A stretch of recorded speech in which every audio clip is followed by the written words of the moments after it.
pay attention to the class today. Uh, Today we have a very important curve to revise. I hope all of you can see the curve on your screen, dear students. Can Yes, you sir. see Yes, this sir. curve very clearly on your screen? Okay. Yes, sir. Yes. Yes, sir. Thank you. Thank you for your wonderful replies. This is what we want to study today. You can see that we have this curve with us. This curve is the curve of pressure versus volume. You can see we have drawn the curve, that is the curve for pressure versus volume.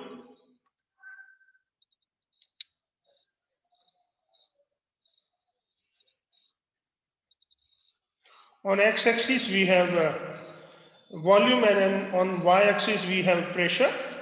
We should study the graph going from right to left. So we will move in this direction to study this graph. As we move from right to left in this particular curve, we actually do the isothermal compression.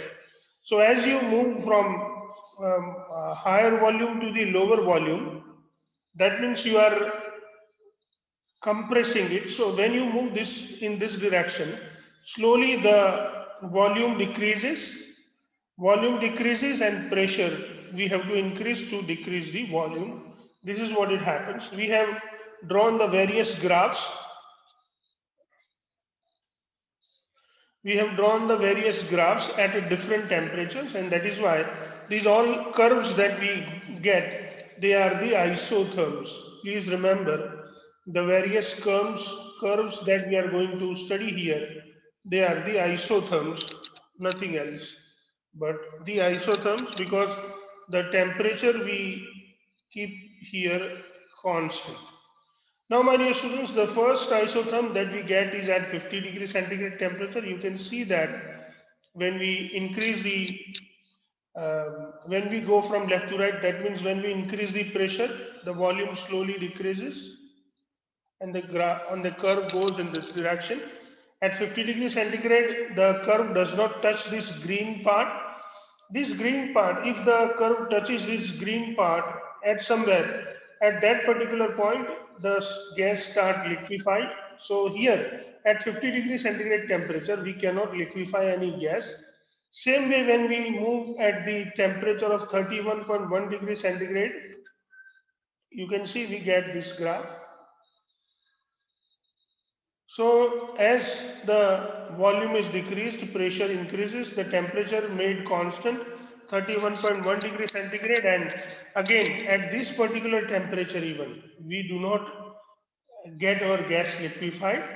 But when it comes to the temperature of 30.98 degree centigrade, you can see the graph. As we increase the pressure, the volume decreases, and at a certain point, which is known as E, the carbon dioxide gas liquefies, and when this carbon dioxide gas liquefies, first time the carbon dioxide gas liquefies, and this point of temperature is known as critical temperature. You can see here, my dear students, that at a critical temperature the pressure of the gas is 73 atmospheric pressure. This is what it is, the pressure, which is also known as the critical pressure. And when we have temperature critical and when we have critical pressure, at that particular temperature and pressure, the volume of the gas, the volume for the 1 mole of gas per mole is known as critical volume. So this is how, my dear students, we understand about the critical temperature and critical pressure and critical volume. Below all the temperature which are below the critical temperature, that is either the 21.5 degree centigrade or 13.1 degree centigrade temperature, we can easily liquefy the gases. So your critical temperature is the highest temperature at which the gas liquefies first time. It is the highest temperature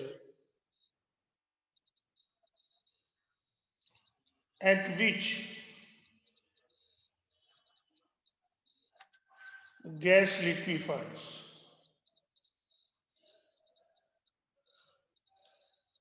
So this is how, my dear students, we understand about the critical temperature. You can see that below critical temperature, suppose we start increasing the pressure and decreasing the volume from here, we one or the other time, my dear students, we reach to certain point A, still the gas has not been started to convert into liquid, but when we move or when we reach the point B, the gas start to convert into liquid. Now at this point of at this point B, if we increase the pressure, the volume of gas decreases, but the pressure increase is not utilized to show the increase in pressure, but all the pressure is utilized to convert the gas into liquid, and that is why we get this line from point B to point C. Here this line is perpendicular to the volume or to the x-axis, because the increase in the pressure of gas cannot be observed, but all the pressure that we increase is utilized to convert the gas into the liquid.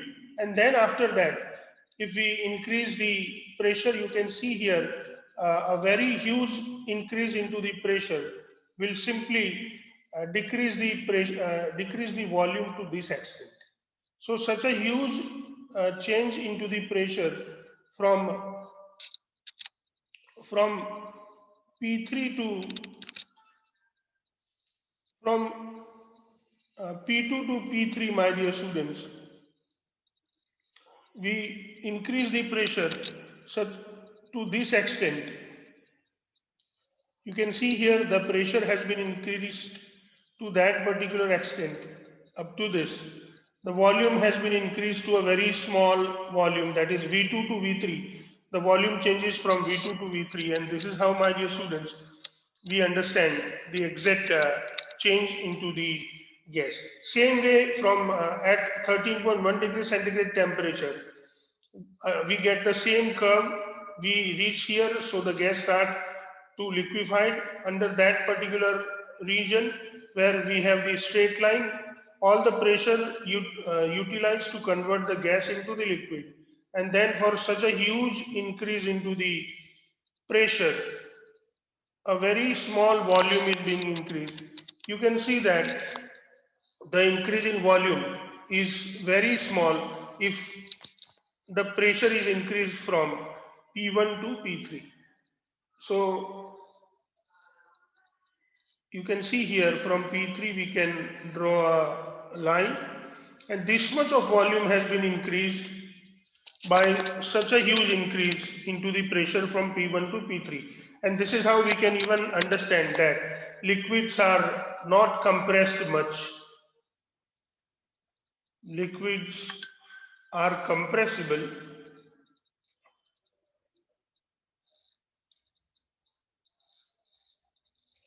but not much, but not compressible equal to gas, or not as compressible as gas. So this is how, my dear students, we understand the graph. One more thing I would like to show you, that if we keep the temperature, by keeping the temperature above the, if we keep temperature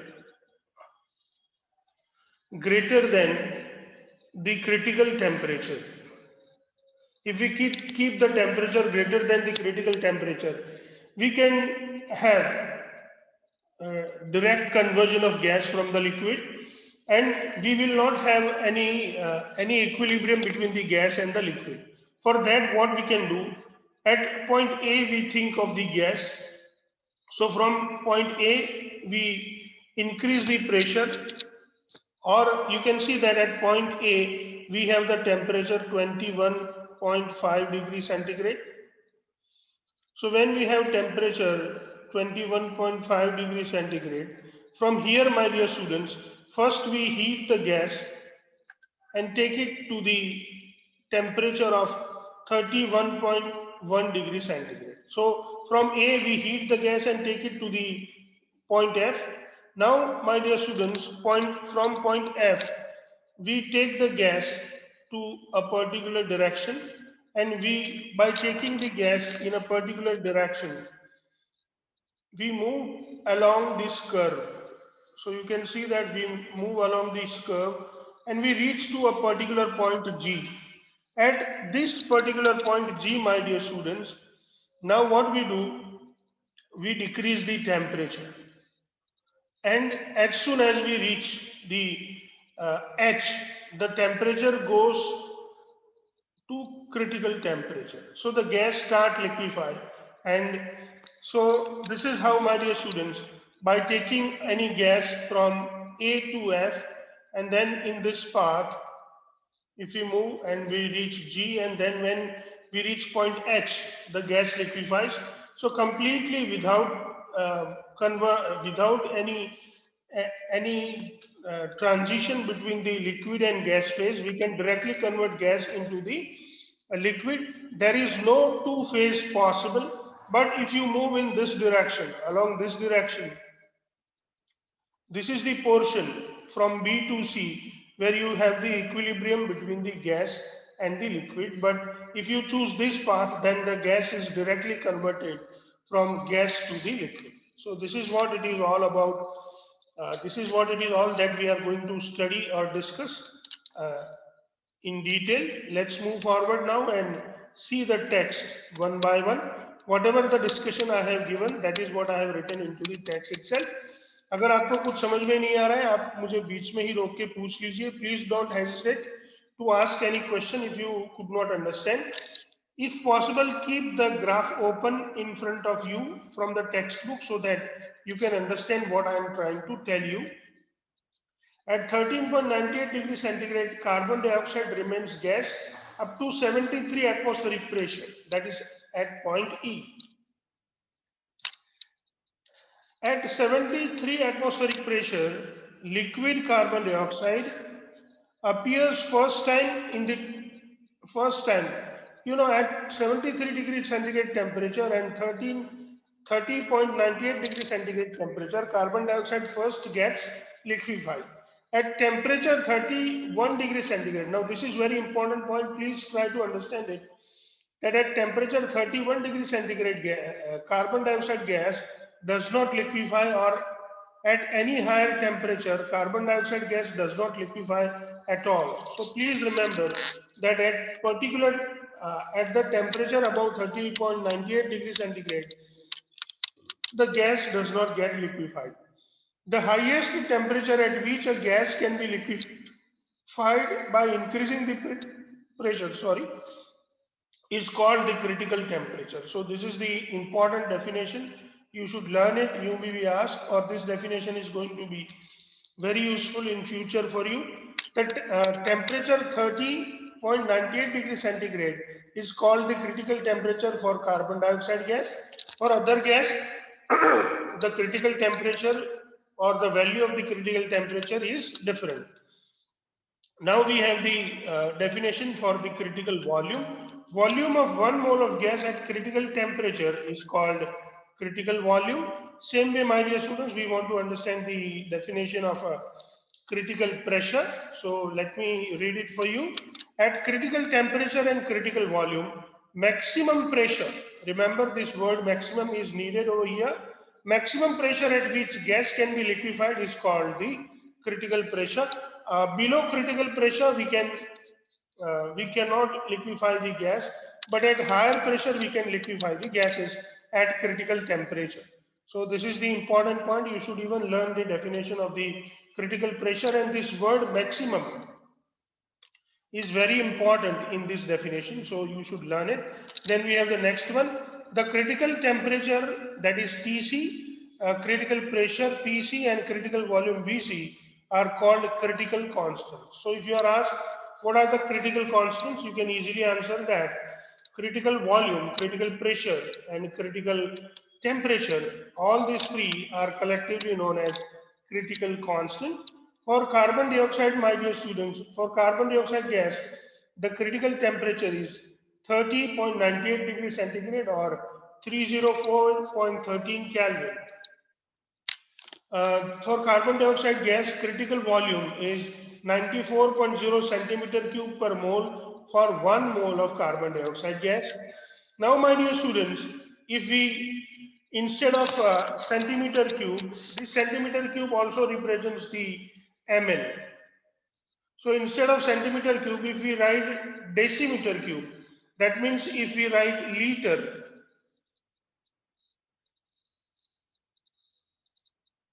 so here the value changes. At the same time, here we have taken the 1 atmospheric pressure. This is the value at 1 atmospheric pressure. But if we keep the temperature 73.9 bar, so here, my dear students, instead of 1 atmospheric pressure, I should write it 73 at 73 atmospheric pressure. So here the pressure was in the unit atmosphere, but if we change the unit and turn it into the bar, we can get this value 0.0956 decimeter cube per mole when the pressure is kept 73.9 bar. This is the value when the pressure is kept 73 atmospheric pressure. Same way, my dear students, critical pressure can be 72.9 or approximately 73 atmospheric pressure or 73.9 bar. This 73.9 bar is the critical volume of the critical pressure of the gas. So when we have critical pressure in bar, we have this value for critical volume. When we have critical pressure in atmospheric, we have the different values, and this is what we can easily understand, my dear students. Please note that two curves at 50 degrees centigrade and 31.1 degrees centigrade are shown in the figure where carbon dioxide gas does not liquefy at all. An area or the shaded region with the green color or green ink represents the existence of liquid and gaseous carbon dioxide in equilibrium. We have seen in the graph. At 50 degrees centigrade temperature, if we increase the pressure, volume of gas decreases, but the gas does not liquefy. Same way, uh, at at 31.1 degree centigrade temperature, if we start compressing the gas, if that means if we increase the pressure, we reach point F, and on continuous compressing the gas, we directly reach point G. We do not pass through the green area. It means at 31.1 degree centigrade temperature, the gas does not liquefy, my dear students. So now we will move to the decreasing in the pressure, and now we have that we will decrease the temperature, and now we have the temperature 30.98 degrees centigrade. At 30.98 degrees centigrade, if we compress the gas, volume of gas decreases, we reach point E where we get carbon dioxide gas liquefied first time. 30.98 degrees centigrade is called the critical temperature. 73 atmospheric pressure is called the critical pressure. And point E, volume of 1 mole of carbon dioxide, that is 940 meter cube per mole or 94 ml, which is 94 centimeter cube per mole, sorry, which is 94 ml, which is called the critical volume. Now, my dear students, at 21.5 degrees centigrade, if we increase the pressure, we reach point A. On further increase the pressure, volume of gas decreases, we reach point B. At point B, liquid of particular volume of gas appears, so the gas liquefies at that particular temperature or at that particular pressure. Now, if we keep on moving, on applying more pressure, more and more gas is condensed into the liquid, so we get a straight line. It means all pressure applied is utilized to convert gas into liquid. On compression, we reach point C. So this is what we have seen into the graph, that the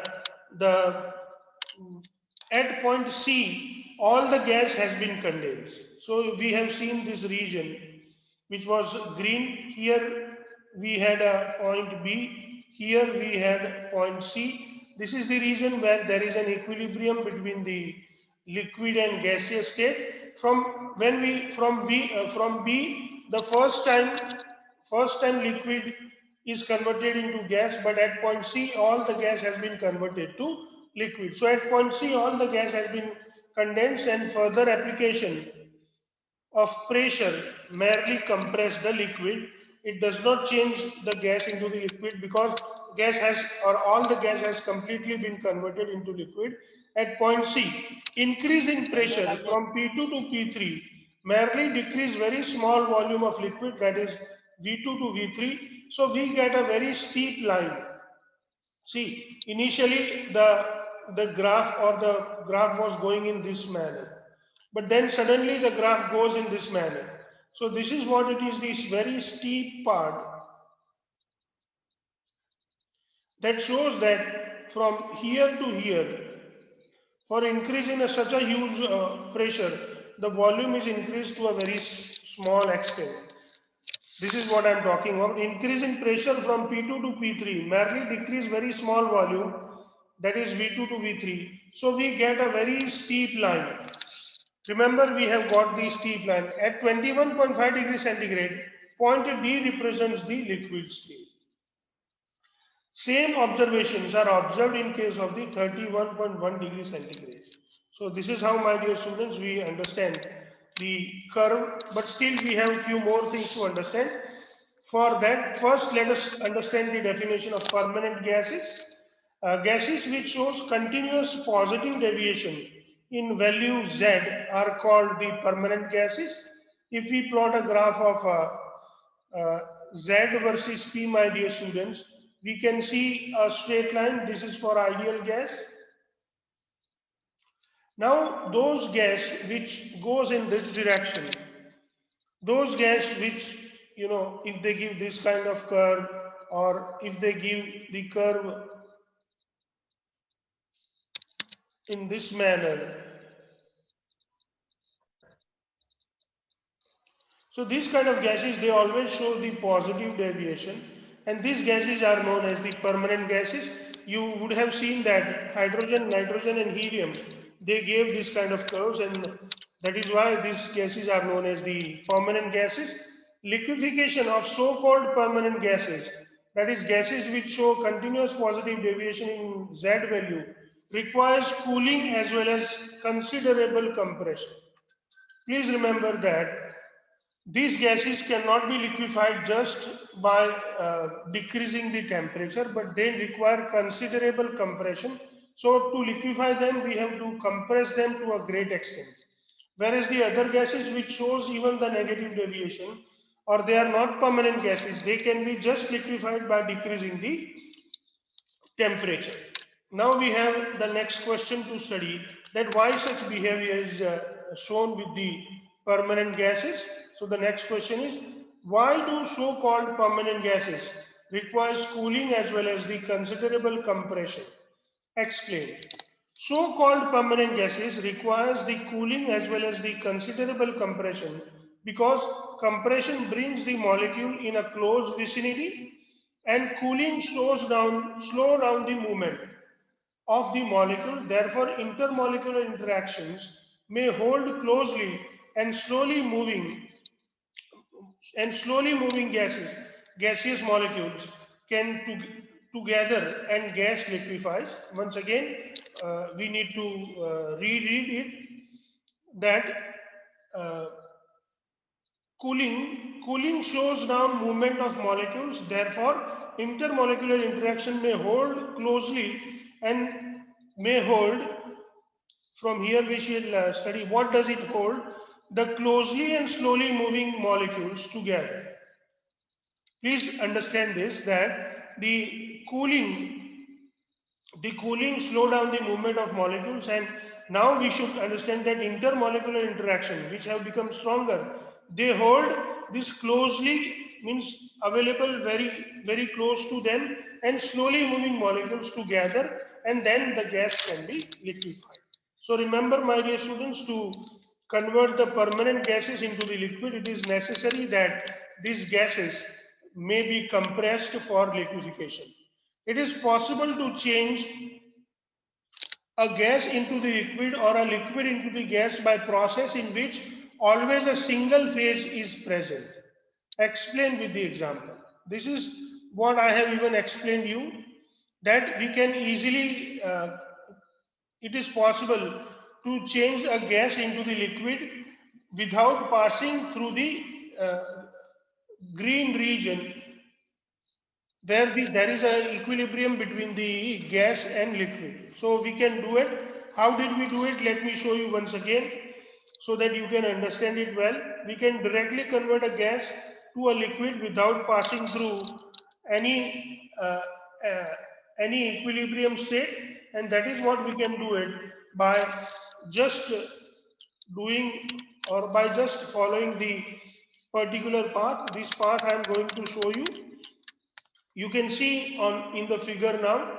See, from A you move to the F by increasing the temperature. Now from F you move to the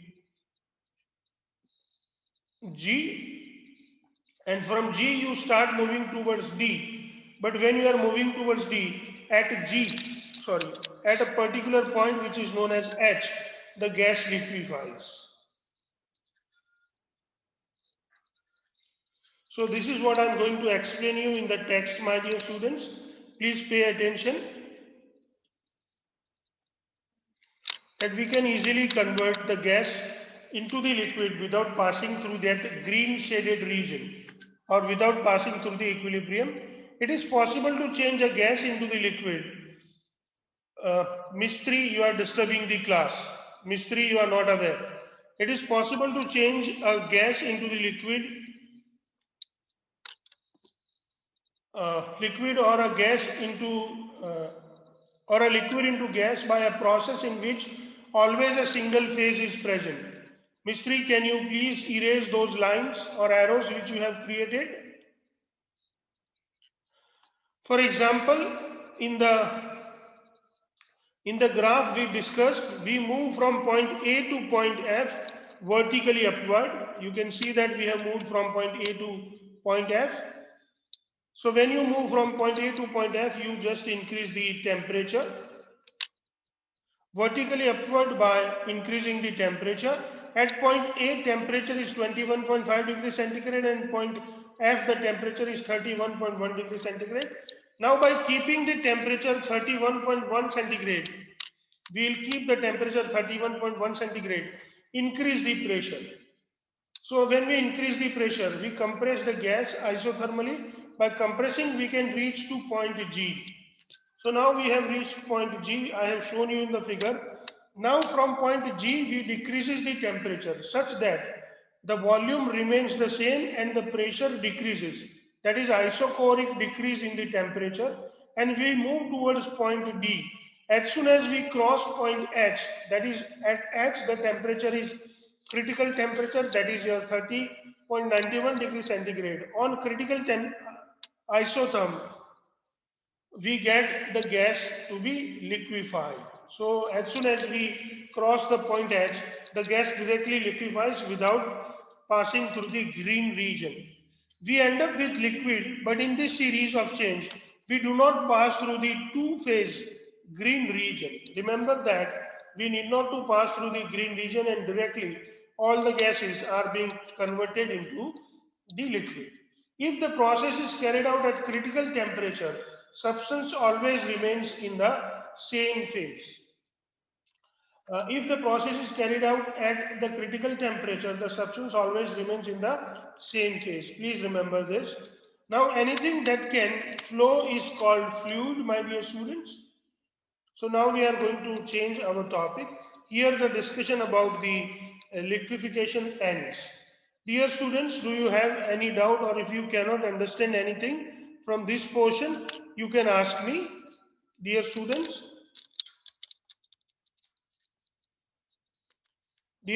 do you have anything to ask? बच्चों, अगर आपको कुछ समझ में नहीं आया तो आप लोग पूछ सकते हैं. बच्चों, क्या आप कुछ पूछना चाहते हैं? No sir.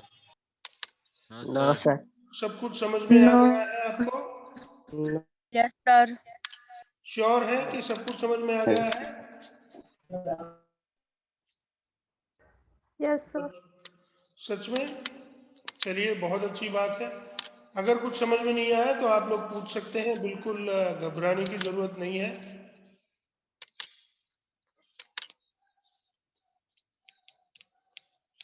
ओके बच्चों, अब मैं आपको कुछ दिखाने जा रहा हूँ।